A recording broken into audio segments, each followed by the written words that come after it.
After finishing the boatwork and building a bed in the back of the car, we left Florence and set off to explore South Island by road.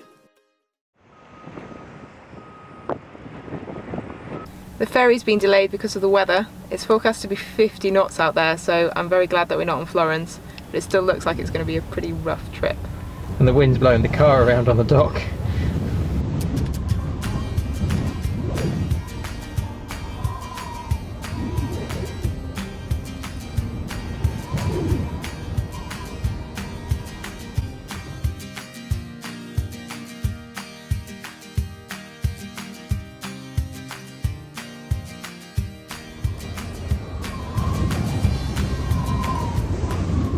Cook Strait is notorious for its windy weather. Weather systems from the Southern Ocean funnel through the narrow gap between North and South Island.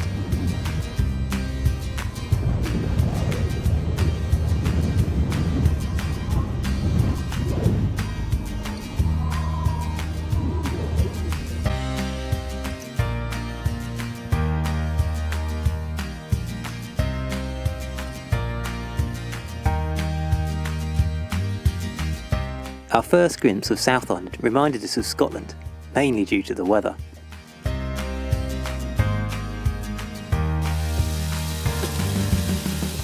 We were glad we were able to cook in the van, with no need to put up a tent.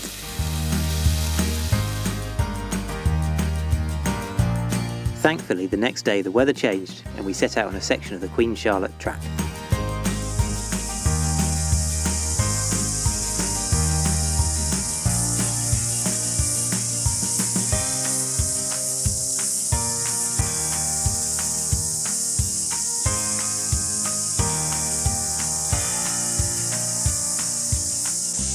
What a difference a day makes. Yesterday was the remains of a tropical cyclone, and last night in the van we were getting battered by the wind and the rain.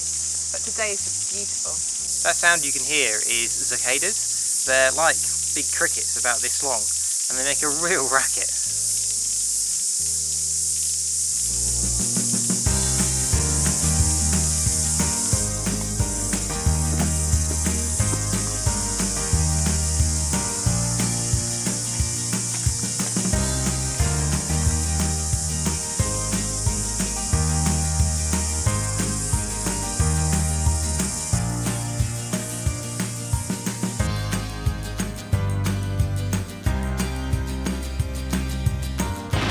The rain came back, and due to flooding in Nelson and Abel Tasman caused by the storm, we headed to the west coast via Nelson Lakes.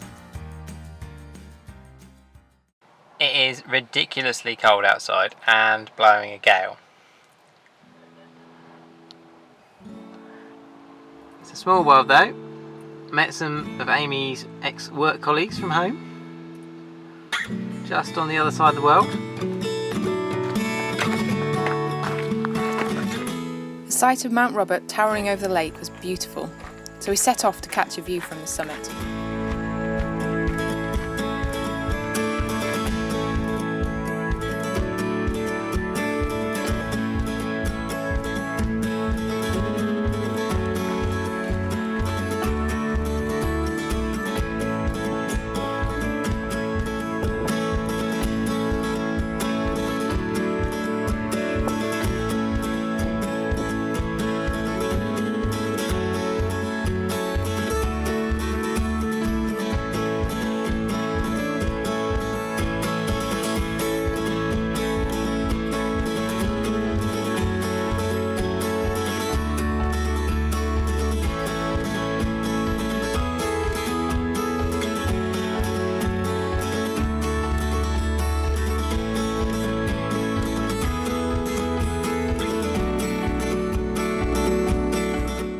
After hiking up Mount Robert, the cool water was too inviting to ignore.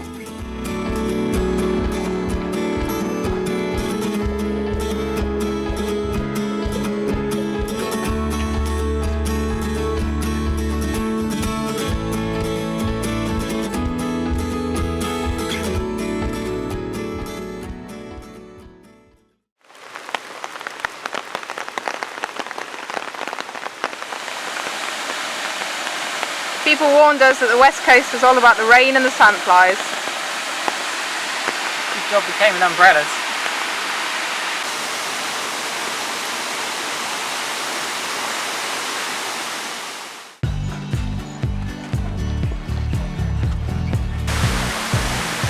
Our hike up Mount Robert made us realise how much we'd missed being high in the mountains after so much time at sea level.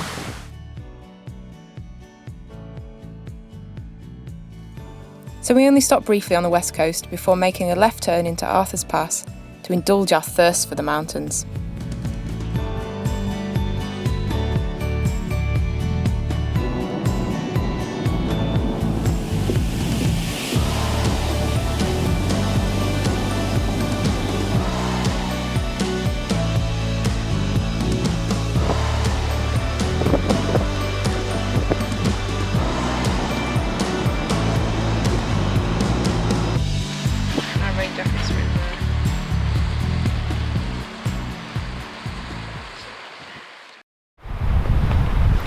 Weather's cleared today.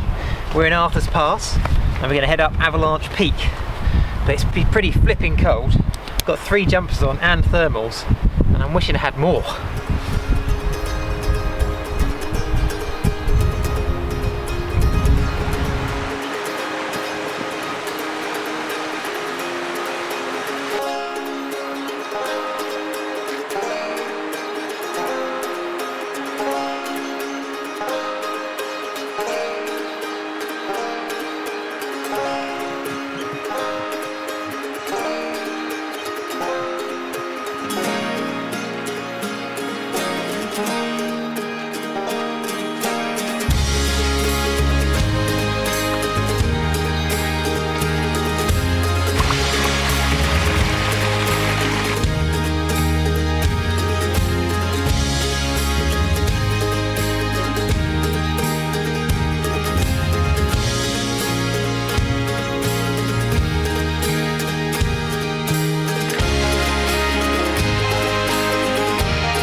From high above ground to a hole in the ground. We had heard that there was a place close by that you could follow the course of a river through an underground cave.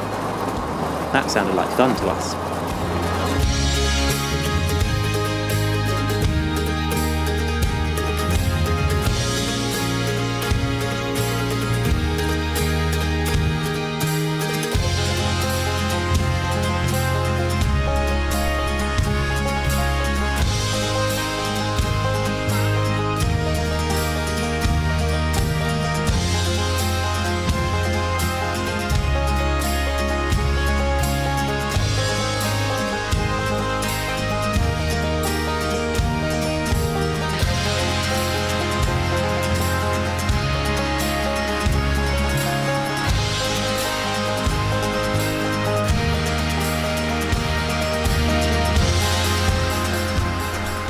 Walking against the water flow wasn't easy at times.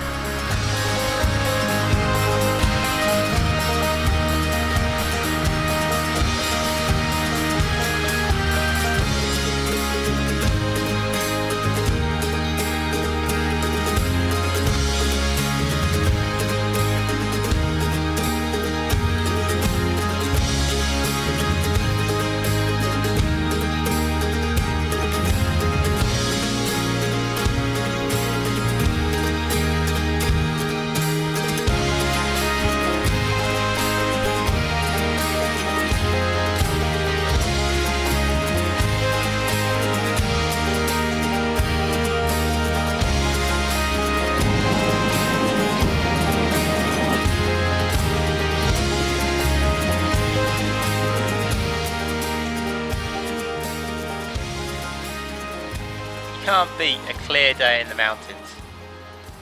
Stunning.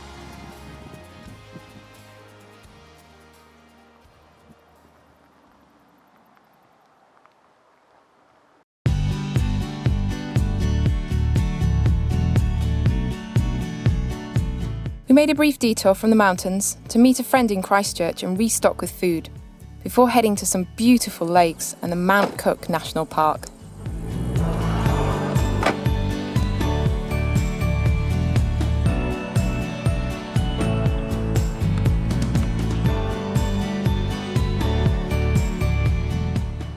The stunning turquoise colour of Lake Tekapu is caused by rock flour suspended in the water, reflecting the light.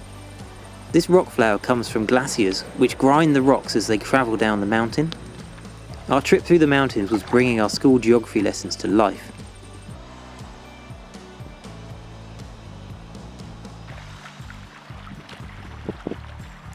Glacial meltwater is a bit chilly though.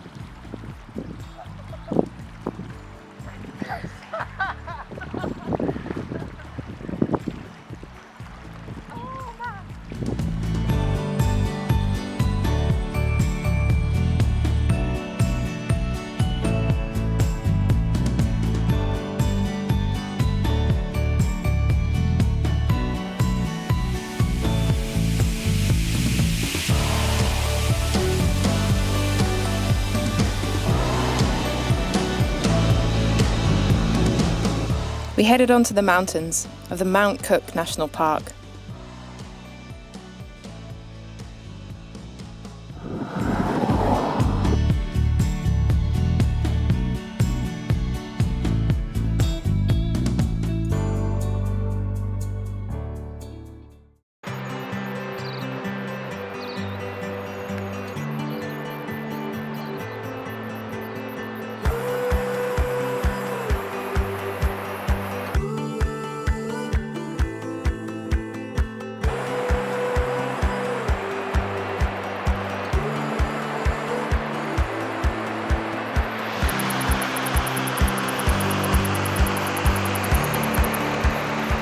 We hiked along the Hooker Valley track.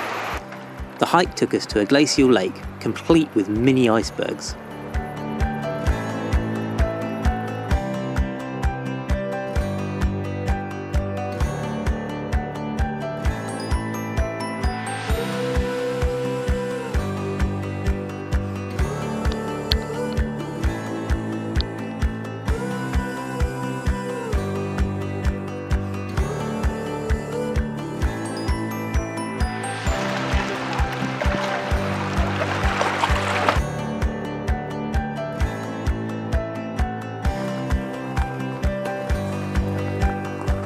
Then we took on the 2,200 steps up the Sealy Tarns track.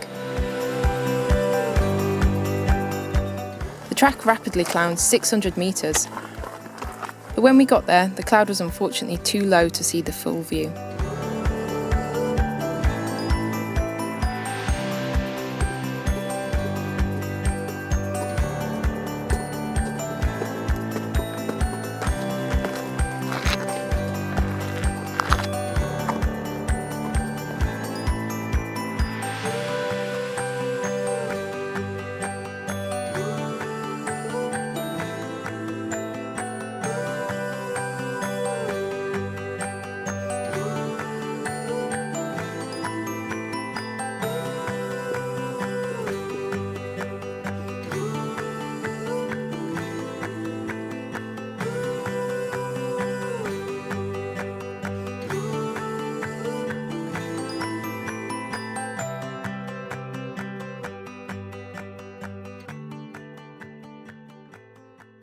Next time we head further south and visit the iconic Milford Sound.